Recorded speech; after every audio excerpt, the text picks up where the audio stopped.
नमस्कार, आप देख रहे हैं सिटी पोस्ट लाइव। मैं हूं आकाश प्रत्युष। चिराग पासवान ने एनडीए का साथ छोड़ दिया है। ये अफवाह तो कल आपने सुनी ही होगी। एनडीए में जेडीयू के बाद सबसे बड़ा जो घटक दल है वो है एलजेपी रामविलास चिराग का। तो ये अफवाह क्यों फैल रही है कि चिराग एनडीए छोड़ रहे हैं?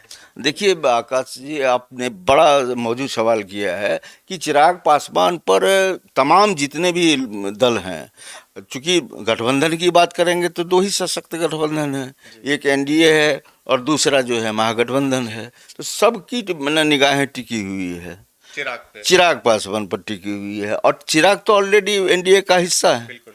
और एनडीए चिराग के साथ में होने से काफ़ी ताकतवर भी है। बिल्कुल। और चिराग पासवान को आप बिहार की राजनीति में दरकिनार नहीं कर सकते हैं। कम नहीं आंक सकते हैं। बिल्कुल, आप वो रामविलास पासवान के बेटे हैं। बिल्कुल। रामविलास पासवान की हैसियत सिर्फ बिहार की राजनीति में नहीं थी, देश की राजनीति में थी। दलितों के सबसे बड़े नेता के रूप में थे, और उनको दूसरा अम्बेडकर भी कहते हैं। तो आप समझ सकते हैं कि चिराग पासवान की विरासत क्या है। और चिराग पासवान की ताकत आपने 2020 के चुनाव में भी देख ली है। नीतीश कुमार के खिलाफ उन्होंने जो है अपने उम्मीदवार कुछ जगहों पर उतारे, खड़ा कर दिए, जिसका खामियाजा यह हुआ कि कई अच्छे नेता जो विधायक बन सकते थे जदयू के, उनको हार का सामना करना पड़ा। और वजह क्या, कौन थे? तो वजह थे चिराग पासवान। और देखिए, लगातार ये कोई कल की अफवाह नहीं है। ये जब से चुनाव की गतिविधि थोड़ी भी तेज हुई है, क्योंकि अब तो थोड़ा मामला कहें कि ज़्यादा अब गर्म होने लगा है, तो चिराग पासवान को लेकर के महागठबंधन में भी लोग इंतजार कर रहे हैं। कौन नहीं इंतजार करेगा? तो महागठबंधन को लग रहा है कि चिराग एनडीए छोड़ के महागठबंधन में भी आ सकते हैं, या शायद प्रशांत किशोर के पास जा सकते हैं, क्योंकि प्रशांत किशोर भी काफी मीठी मीठी बातें बोल रहे हैं चिराग के बारे में, चिराग भी काफी मीठी मीठी बातें बोल रहे हैं प्रशांत किशोर के बारे में। देखिए, महागठबंधन तो खुले तौर पर जो है न्योता दे रहा है, लेकिन प्रशांत किशोर खुले तौर पर न्योता नहीं दे रहे हैं। वो कह रहे हैं कि हम तो जाएंगे 243 सीटों पर, यानी हमारा समझौता किसी भी दल से नहीं होगा। बिना किसी समझौते के चुनाव के मैदान में जनसुराज का हर एक प्रत्याशी होगा। लेकिन जो ट्यूनिंग, जो बॉन्डिंग एक तरीके का जो देख रहे हैं, जो पॉलिटिक्स में अगर अच्छी बातें किसी के लिए की जा रही हैं तो समझ लीजिए सॉफ्ट कॉर्नर है। और निश्चित रूप से राजनीतिक हलकों में ऐसे संबंधों को बहुत महत्व दिया जाता है कि कहीं भीतर कोई खिचड़ी, कुछ राजनीतिक माने कुछ निकल सकते हैं। बिल्कुल, भीतर खाने क्या खिचड़ी पक रही है। चूंकि कोई मिलने की तस्वीर ना तो चिराग ने साझा की है, ना ही प्रशांत किशोर ने, लेकिन एक दूसरे का प्रेम जो है ये संवादों के जरिए दिख रहा है। और कल जिस तरह से अफवाह फैली आकाश जी, वह अफवाह इतनी बड़ी थी कि देश के तमाम मीडिया हाउस ने, चाहे वो इलेक्ट्रॉनिक मीडिया हो या फिर सोशल मीडिया हो, क्योंकि प्रिंट मीडिया में अखबार छपने में तो वक्त लगता है, तो ये दोपहर बाद से ये खबर तैरती रही कि चिराग पासवान ने अचानक एनडीए का दामन छोड़ दिया है। लेकिन कहाँ जाएंगे ये बात स्पष्ट नहीं हो पा रही थी। लेकिन हमारे हाउस ने इस पर बहुत बहस विमर्श हम लोगों ने किया, और हम लोग इस नतीजे पर पहुंचे कि यह अफवाह है। हम लोगों ने खंडन किया इसका। कल श्रीकांत जी हमारे सिटी पोस्ट लाइव से राजू तिवारी से बात की। राजू तिवारी जी ने साफ कहा कि कहां से आप ये सब बातें सुन रहे हैं। देखिए आकाश, यही समझने वाली बात है कि पूरा एक तरह से कहें कि राजनीतिक जो है माहौल बिहार का अचानक इस तरह से हो गया, इतना गर्म हो गया कि लगा कि चिराग पासवान अब हिस्सा रहे ही नहीं। श्रीकांत जी ने राजू तिवारी से बात करी, और उस बातचीत में खुलासा हुआ। हम लोगों ने एक तरह से खंडन नहीं, सच को सामने परोस दिया। लेकिन जब चिराग पासवान कल रात ही आए हैं, वो जैसे ही दिल्ली से पटना एयरपोर्ट पहुंचे, पत्रकारों ने उनसे सवाल किया, तो देखिए वो उनका जो बॉडी लैंग्वेज था और जो उन्होंने जवाब दिया है, क्या जवाब दे रहे हैं वो। एक तरह से तो वो मीडिया को पूरी तरह से हम कहेंगे कि वो भाषा से संयमित हैं, मीठी भाषा शहदी होती है उनकी, और वो पत्रकारों को बहुत सम्मान करते हैं। लेकिन कल का उनका जो है बॉडी लैंग्वेज और बोलने का पूरा तरीका, लग रहा था कि मीडिया हाउस वाले को वो एक तरीके से चबा जाएंगे। उन्होंने मीडिया वाले से कहा, या तो हमको कहने दीजिए या आप पूछते रहिए। मतलब गुस्से में थे, काफी गुस्से में थे। और उन्होंने यह भी साफ किया, बयान को पूरा सुनिए। उन्होंने कहा कि केंद्र में जब तक नरेंद्र मोदी हैं तब तक चिराग पासवान नरेंद्र मोदी जी के साथ है। यानी कि उनकी पूरी जो है भक्ति या पूरी ताकत जो है वो मोदी जी के लिए है। एनडीए में वह चेहरा सबसे बड़ा चेहरा है नरेंद्र मोदी का, जिसकी वजह से एनडीए में तो देखिए जो उनका मोदी जी का हनुमान कहा जाता है इनको, तो ये नहीं छोड़ेंगे। साफ कर दिया है कि कोई भी परिस्थिति हो जाए आकाशी, लेकिन मैं इस बिहार के चुनाव में एनडीए का हिस्सा था, हूं और रहूंगा, और किसी तरह की अफवाहों पर आप लोग ना जाइए। और जो भी अफवाह है वो उड़ाई जा रही है ना, वो उसके राजनीतिक मतलब है। चूंकि देखिए अभी मुकेश सहनी को लेकर के भी काफी चर्चा है, अभी ये फैसला नहीं हो पाया है कि वो महागठबंधन के साथ, कंफ्यूजन है काफी। काफी कंफ्यूजन है ना। आप बताइए ना अभी कहाँ है मुकेश वो सहनी? साफ भी खुद नहीं कर रहे हैं कि अब महागठबंधन के साथ हैं कि एनडीए के साथ हैं। अब ये बताइए इसको क्या कहेंगे? ये प्रेशर पॉलिटिक्स है, और सीटों के साथ कोई समझौता करना नहीं चाहता है। आप देखिए ये मुकेश सहनी को लेकर एक बड़ी बात यह है कि वे चाहते हैं कि डिप्टी सीएम बने। साफ तौर पर उन्होंने कहा है कि तेजस्वी जो है, उनकी तरफ से उन्होंने ठोक बजा के कह दिया है कि मुख्यमंत्री का चेहरा बिहार में तेजस्वी यादव होंगे, लेकिन डिप्टी सीएम मुकेश सहनी होगा। मतलब एक बार की मान लीजिए कि डिप्टी सीएम का पोस्ट उनको फिर भी दे देंगे, लेकिन जितनी सीटों की मांगे वो कर रहे हैं उनको मिलेंगी। देखिए सीटें पर समझौते के लिए तैयार हैं ये, कि कुछ कम सीट कम हो जाए, लेकिन उनको चाहिए कि वो उप मुख्यमंत्री का दावा नहीं छोड़ेंगे, वो तो पद चाहिए ही। अब लेकिन देखिए कृष्णा अल्लाह वरुण ने सासाराम में क्या बयान दिया, साफ कर दिया कि हमारे यहाँ मुख्यमंत्री का कोई चेहरा नहीं है, जनता तय करेगी। जब विधायक जीत करके आएंगे तो विधायकों की मीटिंग होगी, और ऐसा होता भी है, उसके बाद तय होगा। हाँ, विधायक दल के मीटिंग में चेहरा तय होता है कि ये मुख्यमंत्री बनेगा। तो एक तरीके से तेजस्वी यादव के चेहरे को कृष्णा अल्लाह वरुण ने खारिज कर दिया है। सासाराम में उन्होंने बोला, और सासाराम कौन सी जगह है जहाँ से 17 अगस्त को राहुल गांधी पूरे बिहार में जो है लोगों के बीच जाएंगे।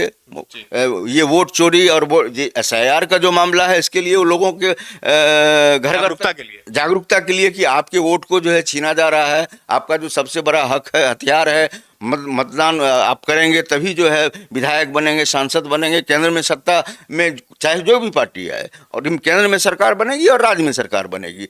तो आप ये देखिए कृष्णा अल्लाह वरुण ने पूरी तरह से इसको कहे डग्गे की चोट पर खारिज कर दिया कि तेजस्वी यादव माने महागठबंधन में चेहरा नहीं है। आप महागठबंधन का सबसे बड़ा दल ही आरजेडी है, आरजेडी की पिछलगू पार्टी कांग्रेस है। अब आरजेडी जो चाहेगी वही होगा, आरजेडी सीट देगी कांग्रेस को। देखिए आकाश, ये आप इस भ्रम में मत रहिए।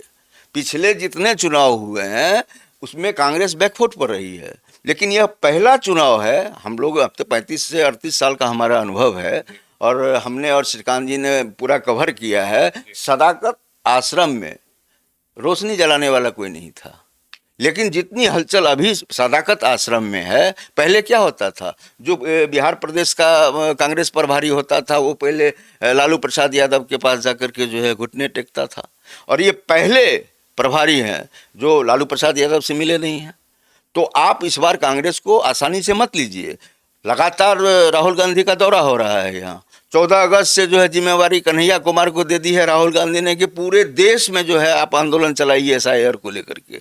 तो कन्हैया कुमार की भी जिम्मेवारी तय कर दी गई है, और राहुल गांधी लगातार बिहार आ रहे हैं। आप पिछले चुनाव को तो जरूर देखे होंगे ना।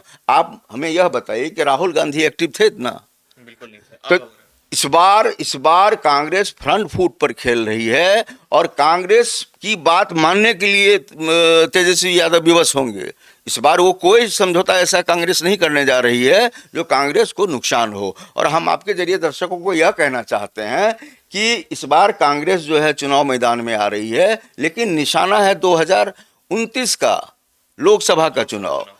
कि 2024 में कांग्रेस का प्रदर्शन बहुत अच्छा नहीं रहा, लेकिन फिर भी अच्छा रहा, कमोबेश अच्छा रहा पिछले चुनाव के हम देखें तो मुकाबले में। तो बिहार में इस बार आप कांग्रेस को हल्के में ना लें। ये देखिए कांग्रेस वह धरती है जहां से बड़े बड़े कांग्रेस के नेता निकले। आप शुरुआत से देख लें, बड़े कद्दावर नेता ललित नारायण मिश्रा बिहार से ही थे। हम एक ही उदाहरण दे रहे हैं आपको। जो रेल मंत्री थे इंदिरा गांधी के समय में उनकी हत्या हुई, अभी तक वो हत्या की गुत्थी सुलझी भी नहीं है।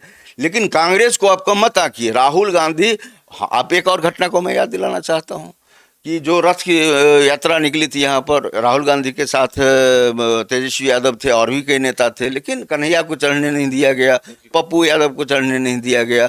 तो दोनों ने क्या कहा? दोनों ने कुछ साफ नहीं कहा कि मुझे चढ़ने नहीं दिया गया। ये वो उन लोगों की ये नहीं है। कन्हैया कुमार तो ये बोले कि ऐसी कोई बात ही नहीं हुई। पप्पू यादव ने तो कहा कि हम कांग्रेस के लिए किसी तरह की कुर्बानी दे सकते हैं। एक चीज पर और नजर रखने की जरूरत है आकाश, कि अभी तक तो कन्हैया की जिम्मेवारी कांग्रेस ने तय कर दी है, लेकिन पप्पू यादव की जिम्मेवारी तय नहीं हुई है। तो आने वाले समय में कोसी और सीमांचल में पप्पू यादव को आप कब मत आंकिए, बड़ा जनाधार है उनका। और पप्पू यादव की तो भूमिका ही तय नहीं है। भूमिका तय नहीं है, वही तो मैं कह रहा हूं कि अभी पप्पू यादव की भूमिका तय नहीं है, लेकिन पूर्णिया से वे निर्दलीय चुनाव जीते। ऐसे माहौल में जब झंडा गाड़ करके वहां रखा हुआ था, तेजस्वी यादव ने, राजद के तमाम बड़े जो नेता हैं वो कैंप कर रहे थे पूर्णिया में, और वहां पर राजद तीसरे नंबर की पार्टी बन गई। तो इसको आप समझिए पप्पू यादव की हैसियत क्या है। तो सीमांचल और कोसी का जो इलाका है उसमें कांग्रेस आने वाले समय में पप्पू यादव को बड़ी जिम्मेवारी देंगे। लेकिन हम लोगों ने तो डिबेट शुरू किया था चिराग पासवान पर, तो अब चिराग पासवान पर भी हम लोग कुछ और चर्चा कर रहे हैं। चिराग पासवान जिधर रहेंगे उधर का जो है गठबंधन बेहद मजबूत होगा, क्योंकि मुकेश सहनी से बड़ा जनाधार चिराग पासवान का है, और टोटल मल्लाह जो है वो सहनी के साथ नहीं चले आएंगे। मानते हैं 50% 60% तो आएंगे, इसमें कोई शक नहीं है, लेकिन मल्लाहों के और भी नेता हैं, तो वहाँ भी वोट का बिखराव होगा। लेकिन एक मुश्त वोट अगर कहिएगा तो वो सहनी के साथ रहेगा। तो सहनी उधर जाएंगे कि इधर जाएंगे, लटके हुए हैं। चिराग भी इम्पोर्टेंट पार्ट है उसमें, और मुकेश सहनी भी इम्पोर्टेंट पार्ट है। तो एनडीए चाहेगी कि चिराग भी आए और मुकेश सहनी भी आए। बिल्कुल बिल्कुल सही कहा आपने। चिराग तो ऑलरेडी हैं ही, और मुकेश सहनी ये भी चाहते हैं कि चिराग के बराबर सीट मिले। बराबर, वो इसी की लड़ाई है। और एक कभी आप ये बताइए कि कांग्रेस तो साफ कर दी है कि मुख्यमंत्री का चेहरा बिहार में अभी कौन है, इसको स्पष्ट ही नहीं कर रही है, यानी तेजस्वी को खारिज कर दिया कांग्रेस ने। अब ये जो मांग रहे हैं कि मैं उप मुख्यमंत्री बनूंगा, तो आप यह हमें बताइए कि कांग्रेस पहले से कह रही है कि 2 मुख्यमंत्री होगा उसका, तो बिहार में कितने मुख्यमंत्री होंगे? आप 15-20 उप मुख्यमंत्री बनाएंगे क्या? 2 काफी हो गया, 2 काफी। यह भी तो बाद की परंपरा है, पहले तो उप मुख्यमंत्री होते ही नहीं थे। तो 2 का मतलब होता है आधा प्लस आधा, यानी 1। 2 उप मुख्यमंत्री को जोड़ देंगे तो 1 मुख्यमंत्री के बराबर हो जाएगा। तो यह आंकड़ा चलेगा। लेकिन अभी की जो राजनीति है, सभी की निगाह टिकी हुई है चिराग पासवान और मुकेश सहनी पर। ये महागठबंधन तो सारा जो है क्या, एक चीज़ और खास आपने देखा होगा कि महागठबंधन की बैठक थी और मुकेश सहनी शामिल नहीं हुए थे। वे दिल्ली में राजनाथ सिंह से मिल रहे थे। तो बीजेपी में पहले भी थे, बीजेपी को छोड़ा है उन्होंने, एनडीए के साथ थे। बीजेपी का सबसे पहले अगर कहिए तो राजनीतिक गुरु अगर है तो वो दल है भाजपा, जिसने ट्रेनिंग दिया है मुकेश सहनी को, और बाद में वो एनडीए का हिस्सा बने। ठीक है, बड़ा घटक दल नहीं थे पहले, अब तो हैं, अब तो हैं। मुकेश सहनी भी हालांकि उनके विधायकों ने धोखा दिया और वो भाजपा में मिल गए, अलग बात है ये। लेकिन ज़्यादा सीट ना भी मिले, ये मुख्यमंत्री से उप मुख्यमंत्री का जो लालच है ये मुकेश सहनी में है। उनको लगता है कि उप मुख्यमंत्री का पद अगर कोई देगा तो वो है महागठबंधन।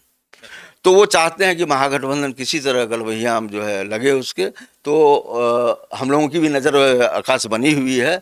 चिराग पासवान पर हम लोगों ने इसलिए चर्चा की है कि कल पूरी तरह से मीडिया का जो है एक खेमा नहीं, तमाम हम तो कह रहे हैं जितने भी इलेक्ट्रॉनिक मीडिया के जितने भी बड़े घराने हैं, सभी ने निकाल बाहर किया था, निकाल बाहर किया था एनडीए से चिराग पासवान को। लेकिन हम लोगों ने काउंटर किया कि ये सच्चाई नहीं है, और हम लोगों ने तो पुख्ता और चिराग पासवान ने तो खुद बयान दे करके राज्य से ही आए, उन्होंने क्लियर कर दिया कि वे जब तक मोदी हैं तब तक जो है उनके साथ हैं। तो अब आगे हम लोगों को भी देखना जरूरी है, क्योंकि प्रशांत किशोर का संबंध जो है चिराग पासवान के साथ वो भी कुछ गुल खिला सकता है। तो हम लोगों को 243 सीटों पर नज़र रखनी है, और आगे खास करके चिराग पासवान और मुकेश सहनी क्या कर रहे हैं वो बिहार की राजनीति पर बहुत बड़ा असर डालने वाला है। तो आप सुन रहे थे वरिष्ठ पत्रकार और मैनेजिंग एडिटिंग सिटी पोस्ट के मुकेश सिंह जी को। बीजेपी के हनुमान चिराग उनको बिल्कुल नहीं छोड़ने वाले हैं। आपको ये डिबेट कैसी लगी? अपनी राय आप कमेंट बॉक्स में छोड़ना बिल्कुल ना भूलें। धन्यवाद।